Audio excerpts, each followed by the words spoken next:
Good evening, ladies and gentlemen. May I have your attention, please? Before we begin this meeting, we ask that everybody silence your cell phones. The Fort Bend ISD Board of Trustee meeting is an open meeting for the public to observe the board conducting district business. Therefore, audience members may address the board during the designated audience item section on the agenda. If you have any printed materials you want to give to the board members, you must provide them to the board secretary, Jane Kaiser, or to me, and we will provide them to the board. We also ask the members of the audience be respectful of others, remain quiet during the meeting so that everyone is able to hear the proceedings. For your convenience, microphones have been provided on both sides of the boardroom. Please speak directly into the microphone if you're asked to answer a question or address the board during the meeting. Thank you. Thank you, Officer Ontiveros. The time is 6 p.m. This meeting is hereby called to order. We have the presence of a quorum, and the meeting has been duly called, and notice of the meeting has been posted for the time and manner required by law. We are going to start this evening with our pledges of allegiance, and then please remain standing for a silent invocation. Please stand.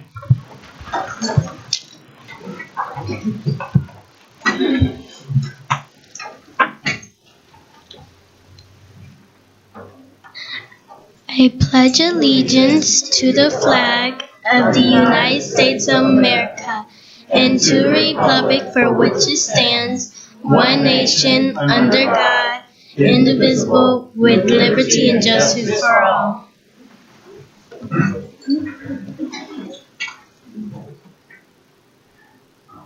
Under the Texas flag, I pledge allegiance to thee, Texas, one state, under God, one indivisible.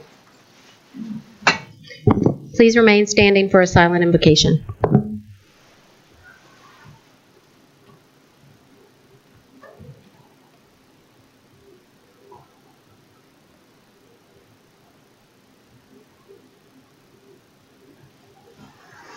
You may be seated.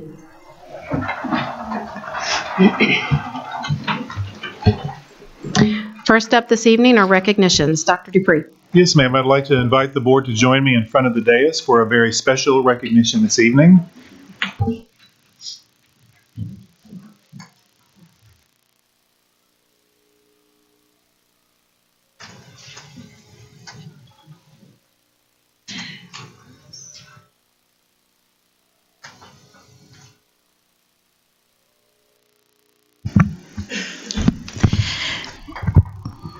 Madam President, Dr. Dupree, members of the board, we have two very special students joining us today who led us in our Pledge of Allegiance. They were doing double duty. Not only did they help us with our pledge, but they are also two of the three featured artists that played a big part in the gift that they're going to present to you. So at this time, I would like to ask Caroline Timler, who is a second grader at Donald Leonetti, to please stand.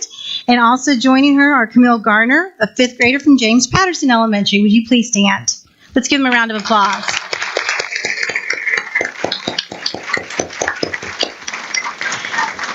These young ladies had their art selected to put on the cover along with another student from Neal Elementary who couldn't be here this evening, Fidel Iqbal. He wasn't able to be here, but we wanted to present you with a calendar put together by our art students in the district.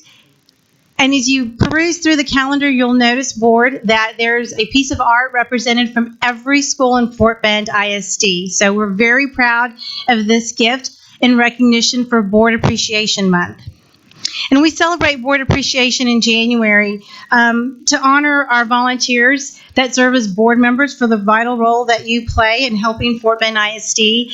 We are very proud of all the work that you do and all the recognition that you brought to the district. So we wanted to thank you with this. And also, we'd also like to ask our art teachers who are here and principals that are here from our three cover schools to please stand for a round of applause.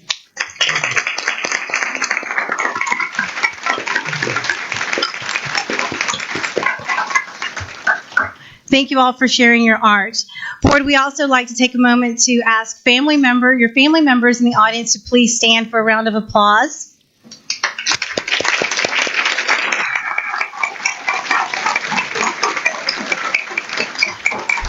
We know that the time that you dedicate is time away from your family, so we thank them for everything that they do to support you and supporting us.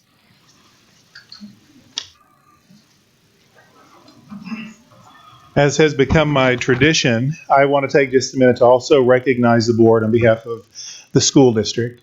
You read a lot about public education in the newspaper today. There's a lot of opinions, a lot of perspectives, lots of politics around it.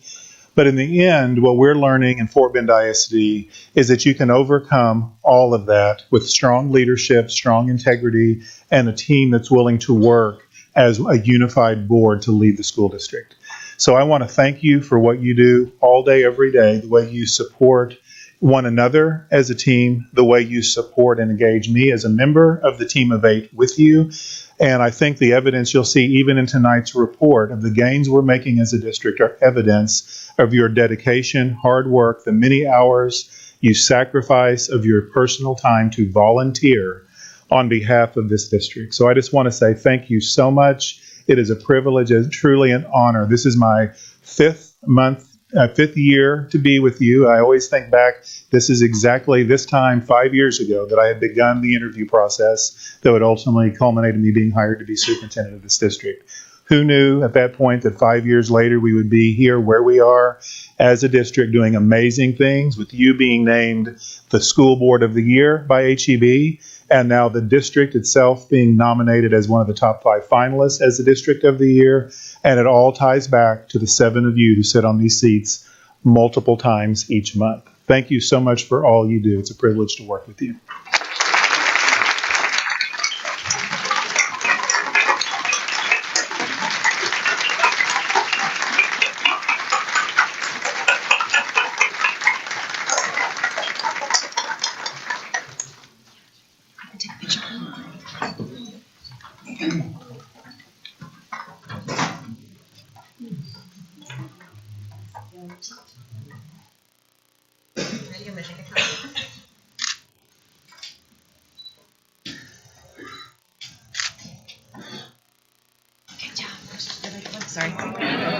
Sorry. I forgot about that. Hold on. Get out of the way.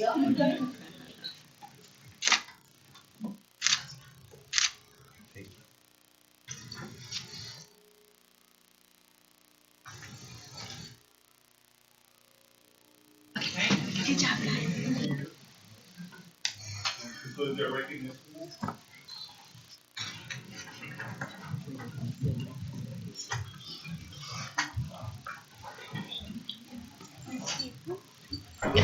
Before the board family members leave, I would like to give the board members an opportunity to recognize who is here with them today.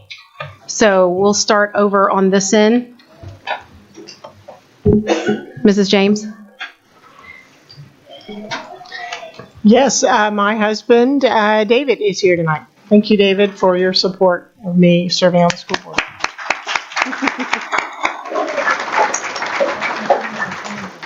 Okay. Mr. Rice? Thank you, Mrs. Tasson. I'd like to recognize my middle son, Daniel Walker Rice, his brother, Douglas Walker Rice, and my new daughter-in-law, Michelle Mancini. Well, they're getting married in March of next year, but I consider my daughter-in-law now because they have their schedule and I have mine.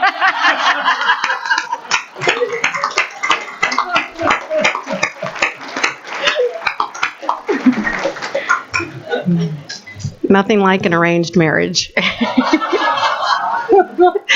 Mr. Birdie? Thank you very much, President Tassan. I want to thank my wife, Andrea. She's here in the purple. And my son, Blake, and my daughter, Michaela. They make a lot of sacrifices for me and for us as a district. And I thank you for that. And I love you all.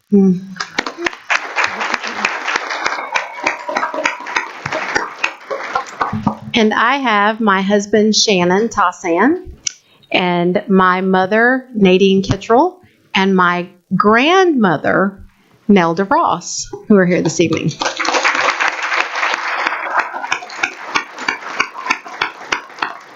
And my 3 girls are out running around doing tutoring and other kinds of rehearsing, so they're not here this evening. Thank you all for being here, and thank you all. We know the sacrifice that families make for us to be able to do this, so we appreciate you too. Okay, anyone who would like to leave may do so now. As we get into the business part of our meeting. We have no audience items this evening, so we're going to move right on in after we get the obligatory kisses for Daddy goodbye. We're going to move right on into our information items. And first up is our District Texas Academic Performance Report, and we're going to receive that now. Dr. Dupree. Yes, ma'am. We're presenting this report this evening as a requirement to fulfill the annual hearing on what we refer to informally as the TAPER report, the Texas Academic Performance Report for the 16-17 school year. So Deanna Saavedra, our Chief Academic Officer, is going to introduce the report, and then members of her team who will actually present this evening. Deanna? Thank you. Good evening, Madam President, members of the board, and Dr. Dupree. As Dr. Dupree indicated tonight, members of the Academic Affairs team will be sharing district data that's included in this 2016-17 Texas Academic Performance Report. The presentation will include specifically student achievement data, district instructional supports associated with how we're addressing our student achievement, graduation rates, and data associated with violent and criminal incidences. The presentation this evening will be led by Lisa Costin, Director of Accountability and Assessment, along with Audra Udi, our Executive Director of Accountability and Assessment, and Stephanie Williams, our Executive Director of Teaching and Learning. So at this time, I'll hand the presentation over to Lisa Costin. Good evening, Madam President, members of the board, and Dr. Dupree.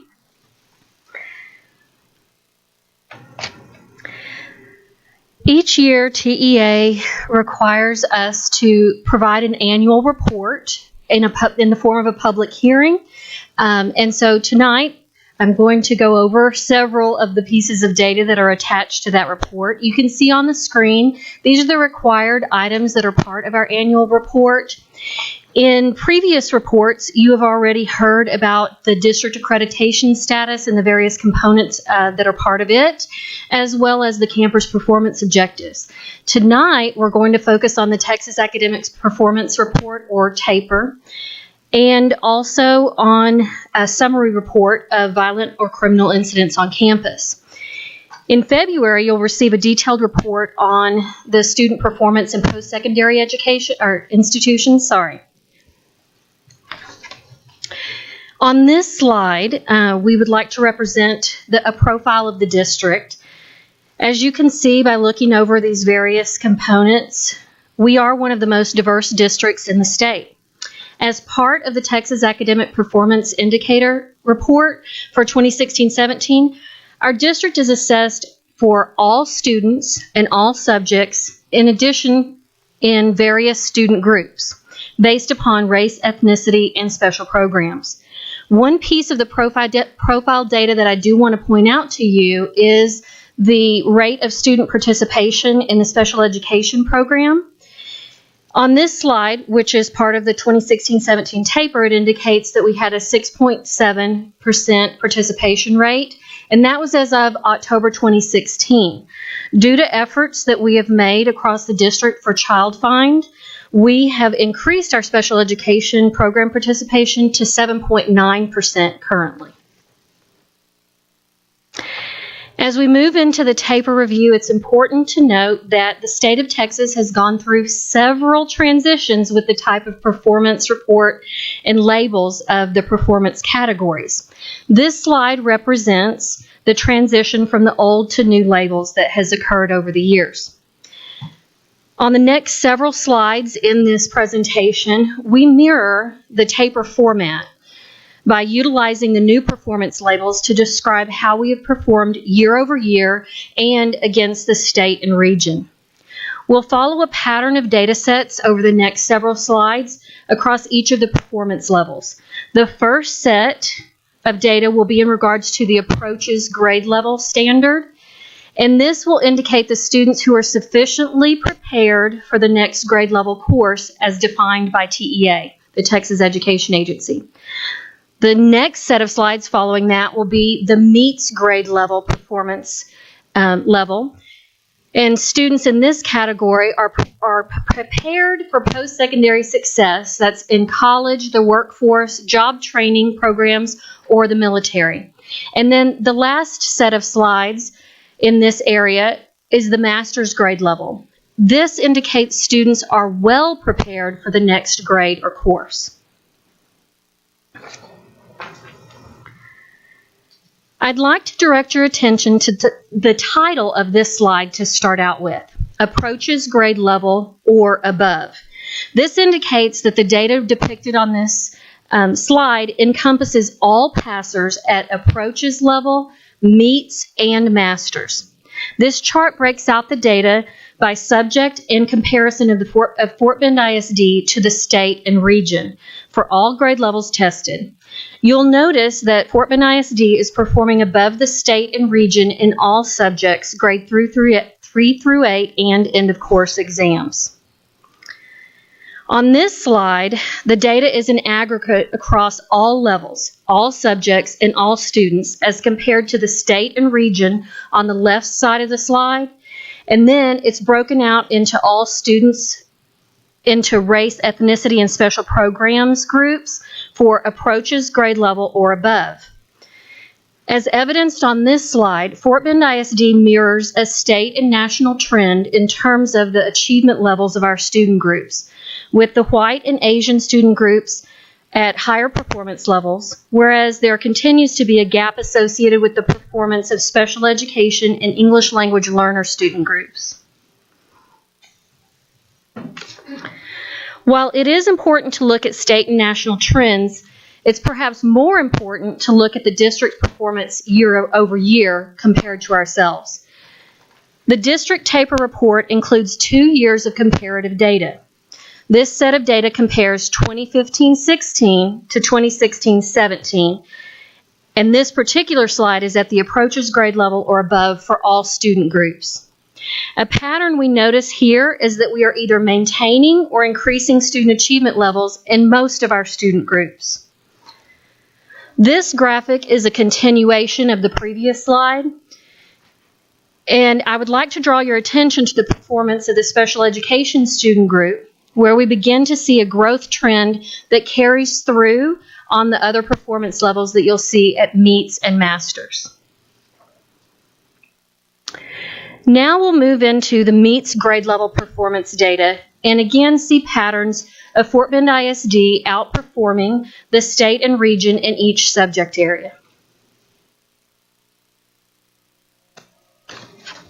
In the meets grade level performance data, we see data reported as 2 or more subjects. This information is used by the state to determine the readiness level of our students for post-secondary education. If a student achieves meets grade level or above in 2 or more subjects, he or she is considered college ready at the current grade level. This data is again broken out by student groups, and we continue to see the same trend for student group performance that we did at the approaches or above grade level. In the next 2 slides, we see a year-over-year comparison once again, but this is for meets grade level, which is consistent with the pattern of an upward trend that we saw at the approaches or above. Again, I would like to call your attention to the significant increase in performance of our special education student group. We will now move into the master's grade level performance data, where we see Fort Bend ISD outperforming the state and region in each subject area for all students. This performance level is indicative of each student being well prepared for the next grade level and conveys the highest levels of content knowledge as assessed on STAR and end of course. On this slide, we see master's grade level performance broken out by student groups for all subjects. This graphic captures students who earn a near perfect or perfect score on STAR or EOC. On the next two slides, you'll see our master's grade level data for student groups that continues the pattern of positive growth as seen at the other two performance levels. When comparing Fort Bend ISD data over the last 2 years, there is an upward trend growth for these three student groups: special education, economically disadvantaged, and English language learners.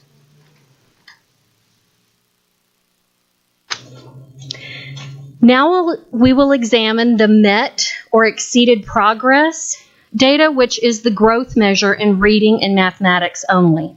This data represents year-to-year growth for each of our students in these two content areas. All subjects in this case means only reading and mathematics. Meeting progress means showing a year's worth of growth on STAR performance, as defined by TEA.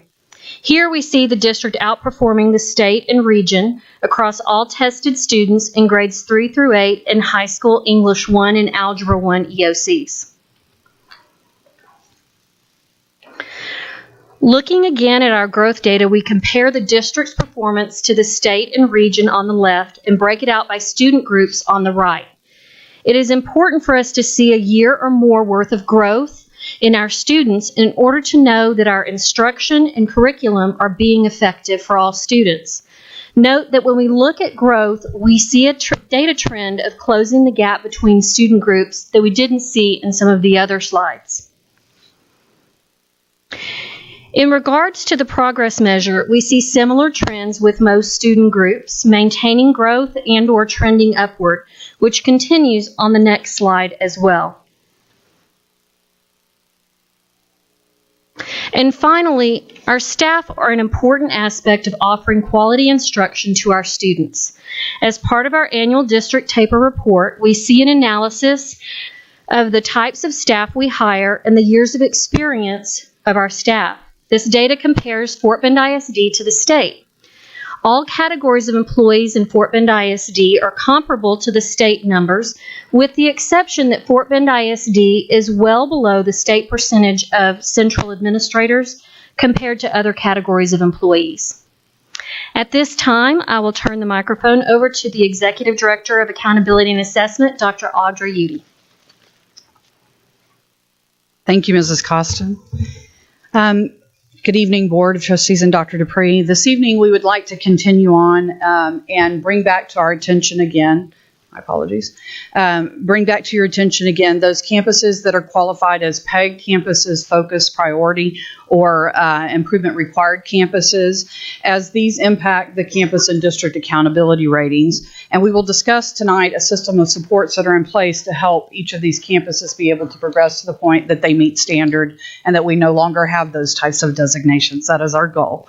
And so this evening, I would like to first explain how you determine that a campus is a PEG campus. And it's sort of a strange name in that PEG actually stands for Public Education Grant. But what it means for us is that a campus meets one of two sets of criteria. Either they are designated such because they had some passing rates in a given subject area that were below 50%. Within 2 of the previous 3 years, in this case, the years of 2015, 16, or 17, or the campus was rated improvement required, which gives them an automatic PEG rating. Parents of students who attend a PEG designated campus have the right to be able to transfer their student to a non-PEG designated campus. The district does get to set which campuses those are based on available space at campuses, and then parents may go through the transfer process to request that change. These are the campuses that were designated for the 2017-18 year, and usually the list comes out in the fall and impacts the following school year. So for 2017, the following campuses have been designated as PEG due to performance at or below 50% in a given subject area, as reflected on this chart. Additionally, Briargate was rated IR in 2015 and 16, but met standard. And so they, while they remain a PEG campus, they are a meet standard campus, no longer IR. McAuliffe was also rated IR in 2015, but has met standard for the past 2 years. And then Ridgemont was rated IR in 15, 16, and 17. You will notice that in some cases, the subject is the same across each of those years, but in some cases it's not. It is not a requirement that it be the same subject two of each of those 3 years in order to be designated PEG. It can be any 2 subjects within those 2 of 3 years. Additionally, we have some schools that are qualified as focus or priority schools, and these are the TEA definitions of focus and priority. Basically, what it means is that we have campuses that are either qualified as the lowest 5% in performance for math and reading within Title I school-wide campuses across the state, or in the next lowest 5%, so a total of 10% across the state, again, in mathematics and reading performance. If a campus is designated as improvement required, they're automatically a priority campus. We do anticipate some changes in that next year. So for 2017-18, our FBISD focus and priority campuses are listed here, being Briargate and Ridgemont as priority, and for focus, Jones, Mission Bend, Missouri City Middle School, and Willow Ridge High School. Again, we hope that to be a 0 list soon. At this time, I will invite Ms. Williams up to speak to you in regards of our support systems, and then I will join you again in a few moments. Good evening. This slide details the district instructional supports for all campuses in Fort Bend ISD. Beginning with this year, we implemented the new curriculum, which places a focus on student-centered instruction. The components we are prioritizing are learning intentions and success criteria intended to develop students as owners of their learning, where they can identify where they are and where they're going in the curriculum. Additionally, Schoology, the learning management system, provides support for all teachers to access the curriculum and to support the implementation of blended learning. Another support is the new local assessment framework, which begins with the diagnostic universal screener to give us baseline data on students in reading and mathematics, continues with classroom-based formative assessments, and includes our district learning assessments, which are aligned to identified learning progressions, where we're tracking student growth over time from the first semester to the second semester. The purpose of this assessment system is to provide ongoing feedback to students and monitor their progress around trends and data that we've shown low progress in the past. With respect to professional learning, as we implement a student-centered curriculum, the professional learning piece is critical. School year professional learning is taking a more job-embedded approach this year, where we're utilizing teacher leadership positions such as the professional learning lead and the technology integration champion to empower them to support campus-based instructional priorities and deliver professional learning in time at the campus level. Finally, the campus support model has been redesigned to align with the teaching and learning organizational structure. It uses a gradual release model where the district campus support team partners with campus leadership to schedule instructional walkthroughs, design a support plan, and follow up with professional learning needs for teachers to support the success of students. In addition to all of those supports that are offered to campuses, we have a differentiated support system for our Title I, focus, priority, and improvement required campuses. Each of these campuses receives additional funding allocated by the state. That funding is strategically used for student programming and also for a standardized staffing model on these campuses, where we have instructional coaches and interventionists in math and reading. Finally, the academic and behavior supports that are provided are designed in collaboration with the campus principal so that we have targeted professional learning for teachers and also additional supports for the positive behavior intervention support model that's already in place on our campuses. We've implemented a system of progress monitoring specific to our priority and IR schools, and it has the components you see on this screen, beginning with an assigned dedicated superintendent, Dr. Anthony Andelicato, who works with both campuses, the implementation of the relay coaching protocols on the campus, monthly campus support meetings where we review and revise the campus instructional support plan and ensure that if there are gaps in support, we are able to help. and then data review protocols for the use of local and state assessment data throughout the year, and an ongoing review of the special education campus coordinated support plans.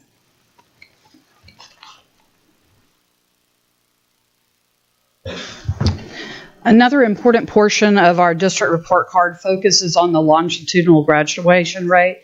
And here on the screen, you see our 4-year FBISD graduation rate for the years 14, 15, and 16. Please know that this data is 2 years old at any given time because of how it is reported in PEIMS. The graduation rate is segmented into several components, the first being graduated, and then those who receive their GED, those who continue on in high school beyond 4 years, and then those who are qualified as having dropped out of school. And then those are accumulated in 2 ways, graduates with GED completers, and then graduates GED and continued in high school graduation rates. At any given time, TEA takes our better a 4-year or a 5-year graduation rate to determine our district profile. The graduation rate has remained well above 90% for Fort Bend ISD over the years, and particularly in the last 3. We also continue to outperform the state and the region as well as nationally. This is a nationally defined criteria for determining the graduation rate. In this case, we want to point out that what we want to do is see an increase each year in the graduation rate, but we actually want to see decreases in the other components of the graduation rate, such as continuing high school, dropping out, or earning the GED, because we would like to see students be able to earn their diploma as graduates. In addition to that, FBISD, we have the 4-year and 5-year rates here side by side for you. You can see the comparisons for the class of 2015.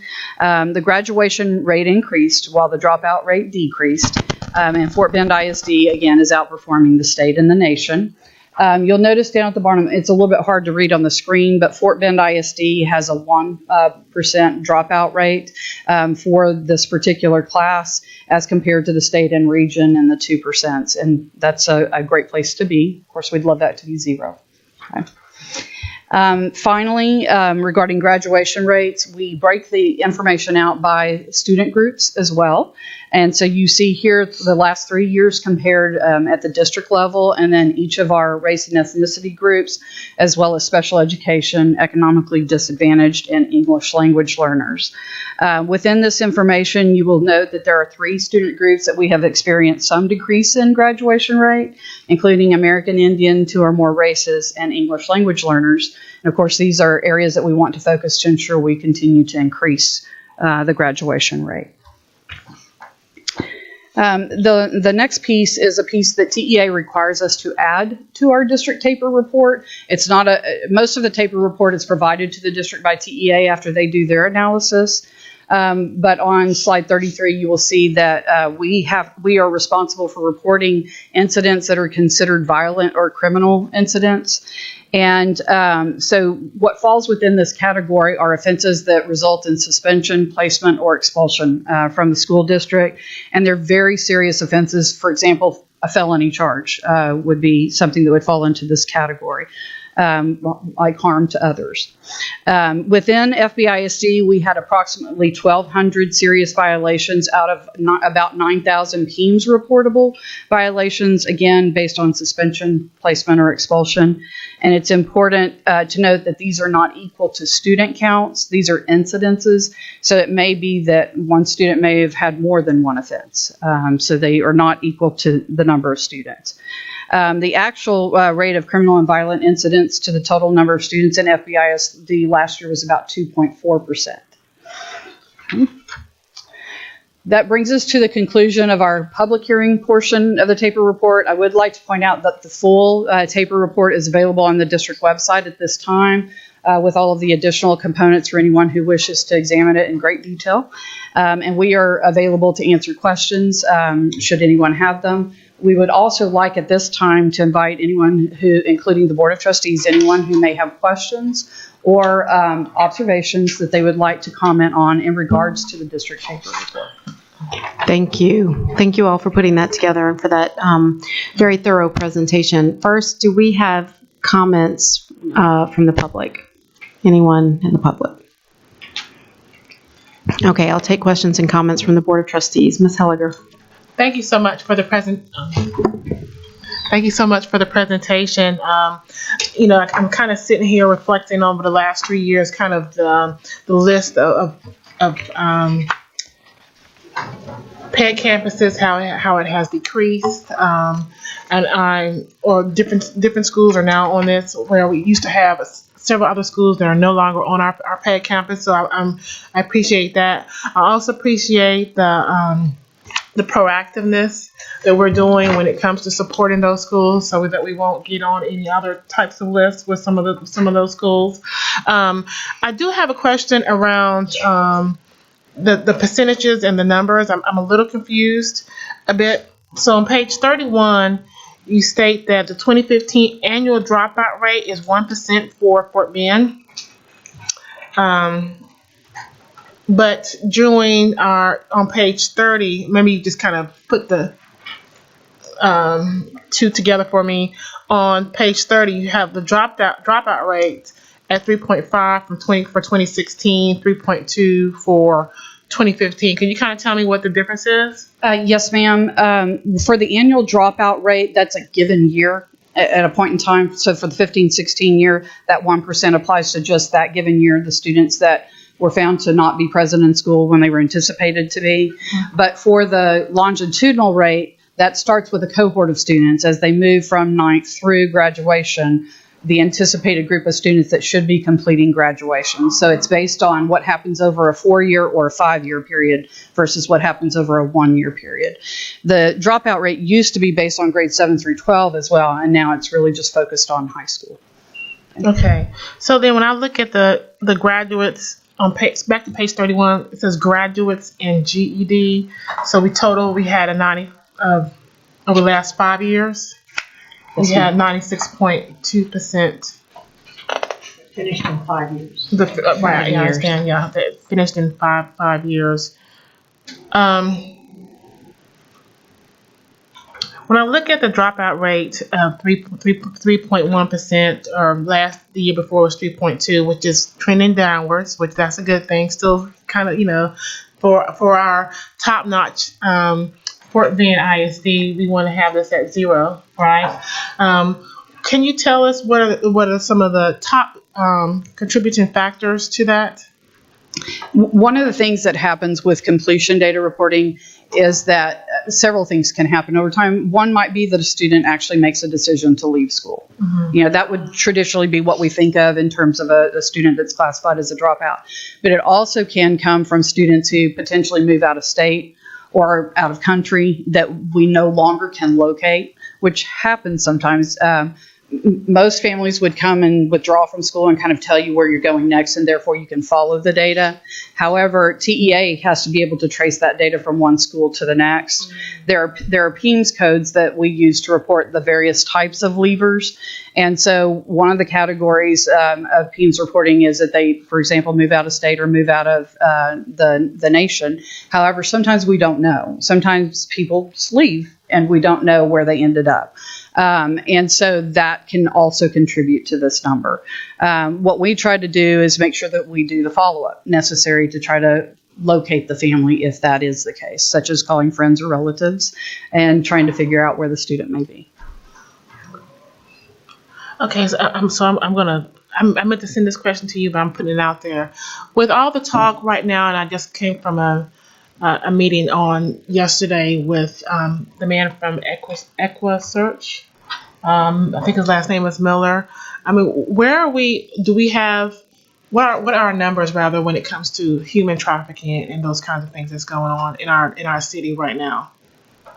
That would certainly be something I would have to ask some experts in the field about. So that would impact our dropout rates. I just want to see how we compare, our community compares to some of the other communities that surround our surrounding communities. Okay. That might be something that Chief Ryder could help us collect. So we can certainly pose that question to him and get that information back to you. Thank you, Ms. Helliger. Do we have any other questions from the trustees? Mrs. James. Thank you, Mrs. Tossan. Thank you, ladies, for your presentation. I appreciate time and energy you put into that, and thank you for sharing all the information so clearly. I want to follow up on one thing that Ms. Helliger was asking about on this particular slide. So do the GED completers count against us in terms of graduation rates or in terms of ratings or district rating, or is it that's something that used to happen and doesn't happen? We're essentially given credit here within our TAPER report for the students that can be identified as having completed. There's a database where when a student takes the test and completes, that those can be looked up and then coded as such. Sometimes that's hard to keep track of as well. But here, because this is treated really as a completion rate versus just a graduation rate, it accumulates the various ways that students may earn their high school credentials. So in this case, we really are given credit, but we would truly like to see all of our students be able to graduate high school and have that full diploma. Right, and I agree with you. I think that's obviously the best path, and certainly best path for the students for their long-term success. I just know that sometimes the best path or the immediate circumstances require something different, and so I just wondered how that worked out. Sometimes I get asked about that. Okay, and then another question Ms. Holliger asked, or I think she made the comment that our number of PEG campuses and our number of priority and focus campuses had been reduced. Do you have some statistics or numbers on that so that I could? That's something that I could look into for you and get an answer back to you. I will emphasize too, we're getting ready for a big change in terms of the new A to F system and how focus and priority campuses may be determined in the future. TEA is currently in negotiations with the U.S. Department of Ed in regards to how we classify. So as we have information, we'll be bringing that back as well to help inform how the process will work. Okay. Well, I know that's an ongoing problem because our state gives us a moving target when they're talking about evaluating progress, student progress, and evaluating our campuses. And that's an ongoing problem that we've all recognized. But for purposes of our conversation, it's interesting to know, the current, where the current target is. But we also kind of mostly want to make sure that we're making progress and that our students are doing better and better each year. So it takes people like you guys to sort of sift through all the data and mill it out through the sausage machine for us so that we can come out on nice graphs like this that we can be comparing apples to apples. Sure. Because that's really the only way that we can tell if we're making progress or not. And so I appreciate your hard work in doing that. And then I guess one other thing on the PEG campuses, I think Ms. Williams mentioned about differentiated campus support, and I didn't see PEG campuses listed on here, so would they fall into one of these categories, and where would they be if folks were asking us about that? All of them fall into the Title I and receive the standardized staffing package and also the professional learning supports that I spoke about. Okay, thank you. That's very helpful. And then my last question is when we're looking, back to all these bar charts on numbers, there's a lot of data here, and we're looking at it in percentages, which I'm glad we're not looking at it in numbers. Don't get me wrong, because then I would really be like my mind would be swirling.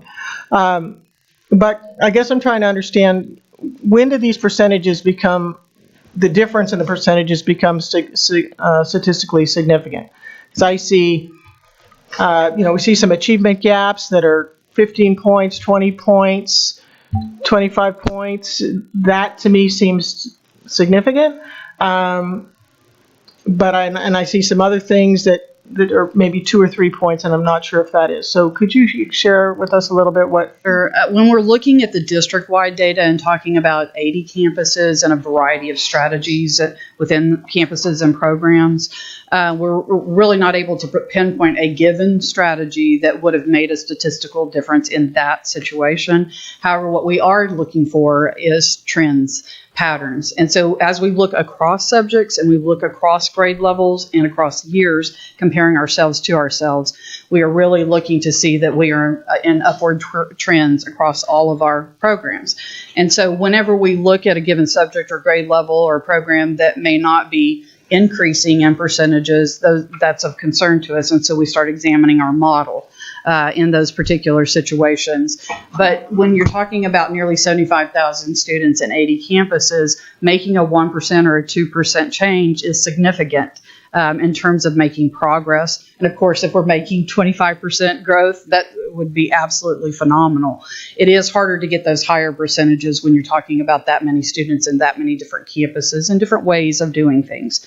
But I do anticipate that as we continue to increase our efforts in terms of the clearness and explicitness of the new curriculum or the fully developed curriculum tied to how we conduct our assessments through learning progressions, and then our instructional model tightens up to a strong student engagement model. I think we're going to see larger percentages in growth. That is what we hope from that model. Okay, so that's interesting. So I guess, and I wasn't particularly focused on, what is it that's causing those percentage changes. I just want to understand if I'm seeing a difference between last year and this year of 1 percentage point or 2 percentage points. Do we think of that as, well, things are holding steady, or do we actually feel like, okay, well, it's a tick in the right direction, so that's a positive trend. I guess in looking at this data, there's equally number, it seems to me, and this is flipping through the flip charts, right, or through the slides. There are places where there's 1 or 2 point drops, just as frequently, it seems like. So that's what I was trying to understand. Is that statistically relevant, something I should think about or worry about, or is it or not? And so that's what I guess I'm trying to understand. When we're looking at those percentages, one of the things that we talk about behind that data, we dig deeper and we go into the objective level information versus just kind of looking at the summary level of passing. Mm-hmm. One of the things we really focus on is, are all of our students making enough growth, at least a year or more worth of growth? And so we want to see that percentage be like 100% of kids making growth. So that's one thing. But two, when we look at our subgroups, our student groups, we're also keeping in mind how large is that student group and how many students are we talking about that impacts that number. For example, if we're looking at our larger categories, our African American, our Hispanic, our white, our Asian, then it takes many more students to make movement of a 1% or a 2%. We do have some groups that are small enough, like American Indian, for example, that 1 or 2 students can sway the percentage. And we try to keep that in mind as we look at this data and try to dig down. But most importantly, we're looking at the data to really assess where are we performing well and where can we best leverage increases in performance. So 1 or 2% either way, probably not getting too stressed about that. We're seeing 2 and 3%. We're starting to get worried about where that may be headed. Okay, so then I guess my follow-up request would be on this beginning slide where we've got program participation percentages.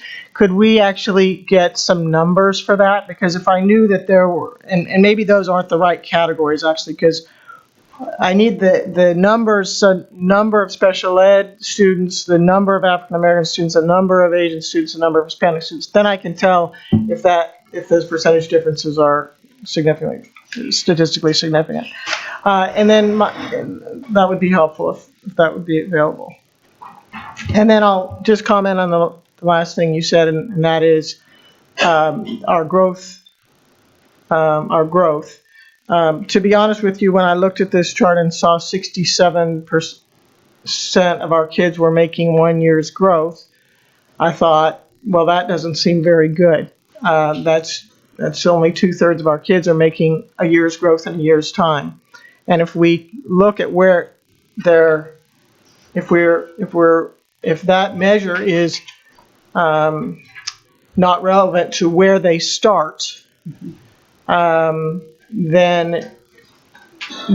I'm a little bit worried that we need to keep the train moving to help kids be making a year's growth in a year's time. So is that true? Then it doesn't matter where they start, or how does that? It does matter where they start. There's a formula that goes with that. It's a little bit complicated, but it basically gauges where they were in the prior grade to where they are in the current grade, and expects to see at least a difference in scale score that represents a year worth of growth. Okay. And indeed, we do want that to be 100% of our students experiencing at least that much growth. Under some of our prior accountability systems, growth has not really been a consideration. It's been more focused on, are you passing or not? And so it's an ongoing conversation that we're having, and really developing out the curriculum to provide the supports and the discrete instruction to help make sure that we're helping every one of our student programs and our individual students make the kind of progress that represents a year worth of growth, whether we're talking about special education or we're talking about GT. We need to make sure that that growth is the primary focus, not just are we passing. Because you'll notice the percentages of passing are really up there. They're much higher. But we want to be focused on that growth factor. Yeah, and I would say that to me, that is almost one of the most important things, because our lowest achieving students need to be making at least a year's worth of growth, if not more than that, in any given year. So we definitely, I can see where a growth mindset would be really beneficial to our kids, and particularly to our lowest achieving kids, if we expect them to get caught up and to stay in school and to not drop out by the end. So, okay, well, thank you very much, and thanks for your explanations of those things and answering my questions. I appreciate it. So I'm going to echo that, because I think that was one of the numbers that I honed in on.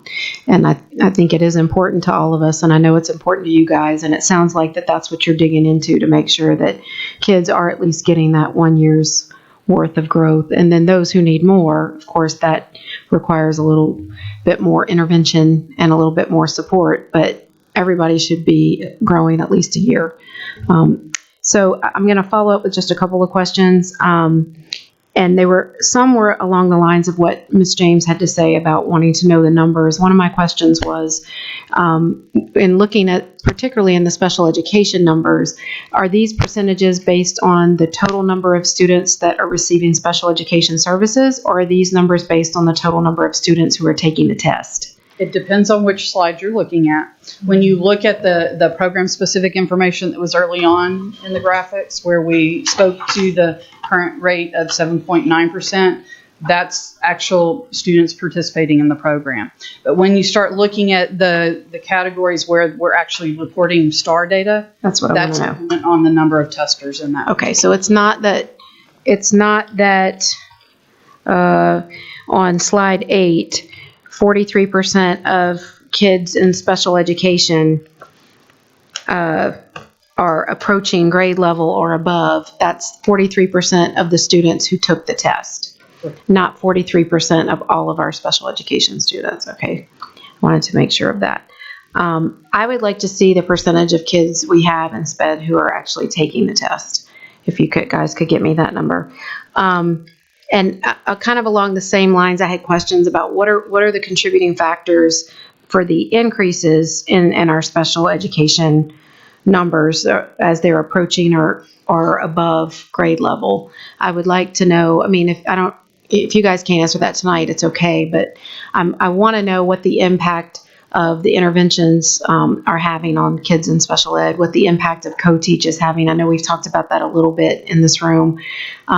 So I don't know if you have an answer for that tonight.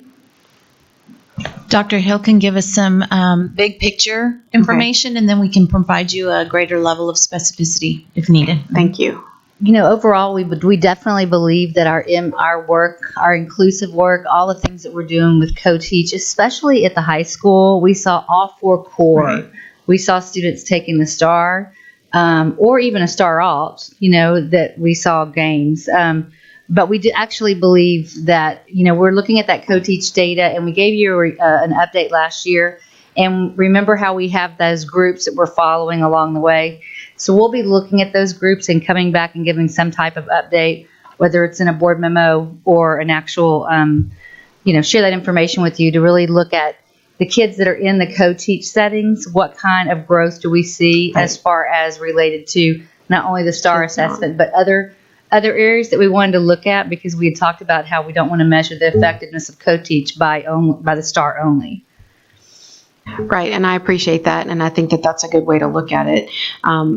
As most studies show, my expectation would be that kids are improving in student achievement, regardless of whether it's, we don't put a lot of weight in STAR and showing what our kids do or don't know, but as we're developing our local accountability, local assessments, I would like to see, how that achievement is working for our kids. That would be my expectation.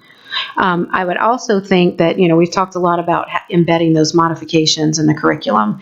And I would imagine as we get there and get to the build out of that, those types of support systems are really going to help our kiddos a good bit as well. So I would like to make sure we're still pushing through on that. Yes, that is definitely one of our projects, and we're working on that. And we would agree that in order to support our students, our teachers need those examples of modifications. Yeah. We have those accommodations in our curriculum, but the next step is the modifications. And we're going to do modifications on a continuum. So modifications for a child who might have a more mild, significant learning disability or mild cognitive disability compared to a student who has a more significant cognitive disability might look different. So we want to give teachers some options to be able to look at. So we're working on that. Yeah, I appreciate that. And that's absolutely true. And that's going to support that inclusion model, even for if we don't have co-teach at every grade level in every class. That supports that inclusion model that we're pushing towards. So thank you guys for your work on that.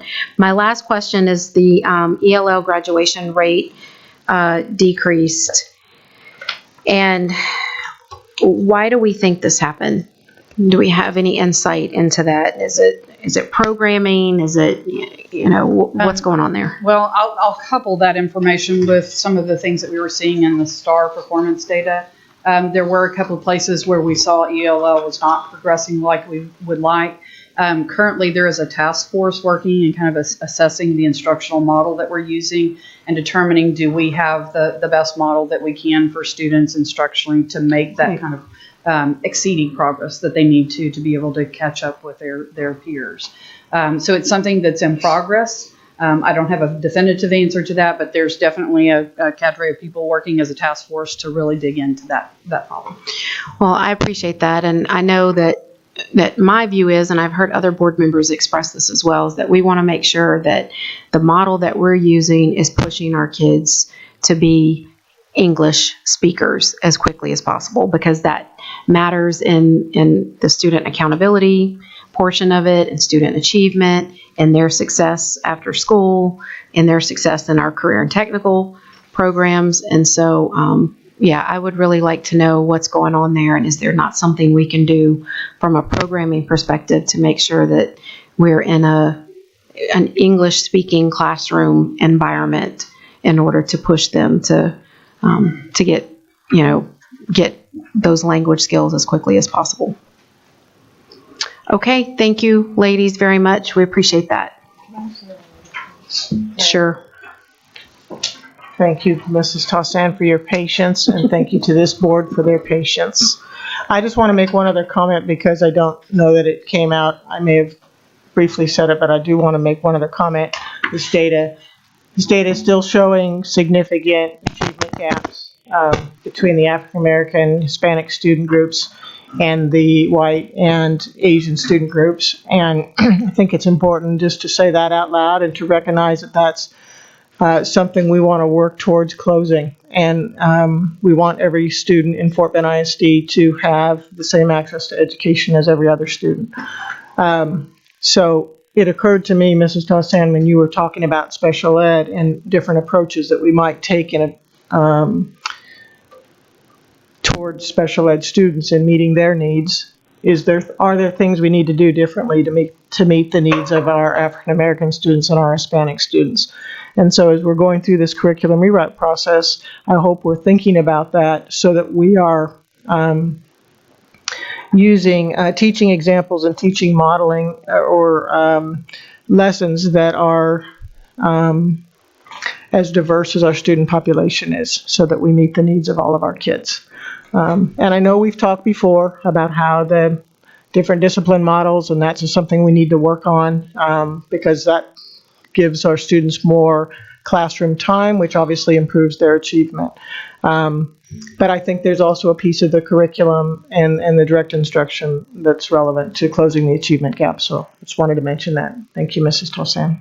Thank you, Mrs. James. Ms. Helliger, did you have another comment? Yeah, and we've talked about that. Thank you for bringing that up. We talked about that in the boardroom here before. One of the things that I wanted to point out is that we've got a lot more support from the community, and I see Reverend Sincere here today as well, who is one of the supporters of some of our more challenged communities. And I think it's very important for us to make sure that we're using them as part of our decision making for some things, in order to make sure that our students are able to get the best support that they need. Because sometimes, we're here, but if you've got people that are in the community that can see these children outside of the classroom, they know them a little differently, and collaborate with them to make sure that our numbers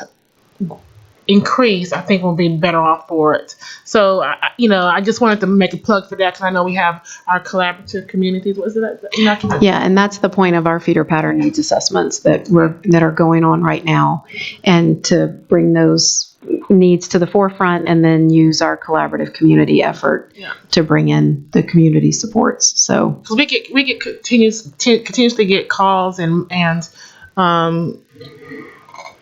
messages from teachers and parents around the extra that's needed for some of our schools. And so I just wanted to make sure that I just kind of put a circle around some of the things that you had just said around that, okay? And that we have a plan and we're working towards that plan. Thank you. Thank you, ladies. Okay, we appreciate that presentation, and thanks for answering all our questions. Up next is our emergency declaration purchase update. Yes, Officer is going to provide that update. Go ahead. Yes, sir, Madam President, members of the board. Dr. Dupree, I want to report two changes from last month. One being E-Contractors, whose contract amount has increased by just a little over $43,000, and then Prime Contractors, whose contract has decreased by a little over $125,000. So overall, the total estimated contract amount from the last month has decreased by $81,817, and since our initial report in September, it's decreased by $447,154. And we continue to look at this. And the reason for the decrease is just to let you know is that we're, when we put all these numbers together was in the, the height of the storm, and we're just trying to see what's our budget going to look like. We're literally now going in there and, getting invoices, going through and just making sure that, we are paying only for work, that was done, and, that we're not going to be paying for work that was not. So that's why this process is taking the time that it is. Thank you, Mr. Perez. Mr. Burdine. Mr. Perez, is that something that we're doing in-house here, or evaluating? Yes, sir. It's both design and construction and facilities. Okay, thank you. Thank you, Mr. Burdine. Any questions? All right, thank you very much. Next up is our Facility Steering Committee membership update. I guess it was Thursday night, we launched our facilities master planning process with an Educational Futures Conference. And now we're ready to conduct the first steering committee meeting on Thursday evening. So Beth is going to provide an update on the formation of the steering committee. Good evening. Thank you. I'm excited to be able to share with you tonight your recommendations for the steering committee. Just as a reminder, as I do, the process for the selection of the steering committee was really a labor of ensuring the equity across the district in your recommendations, because we asked you to recommend names that represent a broad spectrum, the broad spectrum of the community. And so each board member recommended 3 members to the committee, and then Dr. Dupree worked with staff to analyze that membership and make sure that we had every feeder pattern represented, and that we also were able to bring on staff or other members of the community that might have specific knowledge of data or performance in a certain area that could bring value to the process as decisions were made. The steering committee members are responsible for attending all of the committee meetings, and that's really critical. And Dr. Ledford is here this evening. She's spoken with each one of the recommended members to ask them if they're able to serve in this capacity and share with them the meeting dates and the time commitment and whatnot. It's critical because they're going to be discussing the importance of our facilities planning in terms of visionary and strategic programming and bricks and mortar for now and the future. And so we want to make sure that the folks that are joining us in this endeavor are able to commit the time. And so we have put that expectation in place. We've also followed up with a process where we're bringing to you this evening 3 alternate names in the event that someone faces something unforeseen or is unable to attend or has an issue. We'll have 3 members that are available and attending each meeting to serve as kind of a fill-in or an alternate for that. We're also wanting to remind the community and the board that this is an advisory committee to the district. And that said, they'll be advising through the process and sharing information with the community and then providing guidance in the process to the administrators in the district.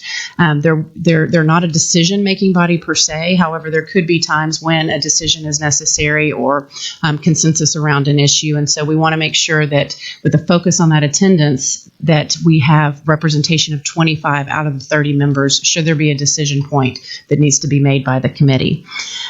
We have also asked you to recommend folks in the community who are objective and will maintain that district level view. So definitely come with the interest of their particular area, but have a heart and a mind for all students in Fort Bend ISD. And I feel certain that we're making this the list of recommendations to you this evening, and we have found those members. They're not just attending meetings, but they're also reviewing data and information between the meetings to be able to continue that collaboration and provide information to the other steering committee members.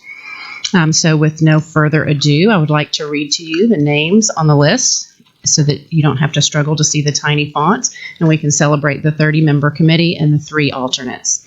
They're in alphabetical order, beginning with Dr. Reggie Abraham, Roy Adamczyk, Pharrell Bonner, Vivian Burley, Tamika Carter, Mike Chan, Rick Conley, Chris Daigle, Nancy Dunham, Kareem Farishta, Regina Gardner, Helen Graham, Sharon Gregory, Q. Imam, Reggie Jacob, Stuart Jacobson, Jason Jones, Katrina Lee, Dexter McCoy, Afshi Merchant, Dee Memon, Lucy Robertson, Francis Ricklick, Brian Schnick, Mike Schofield, David Sincere, Christine Thomason, Tanu Tran, Terry Wang, Karen Wells, and then our 3 alternate members, Larry Grant,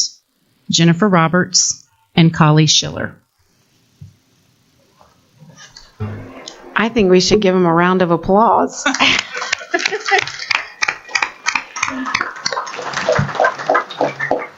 For those who are listening, and we have one of those members in the audience this evening, Reverend Sincere, thank you so much for stepping up. This is an important committee. They're going to do important work. And I think we did a good job of picking community members and parents and staff members that represent every area of the district. Thank you guys for your work on that, and for Dr. Dupree, Ms. Martinez for helping us ensure that every area of the district is represented, and that all the various needs and concerns and areas, programming areas, are represented as well. Do the trustees have questions about this? Okay, thank you very much for that update. Thank you. Okay, we are now going to convene in closed session under the Texas Open Meetings Act, Chapter 551, and those provisions listed in the agenda, and for the purpose of a private consultation with the board's attorney on any or all subjects or matters authorized by law. We are now convened in closed session.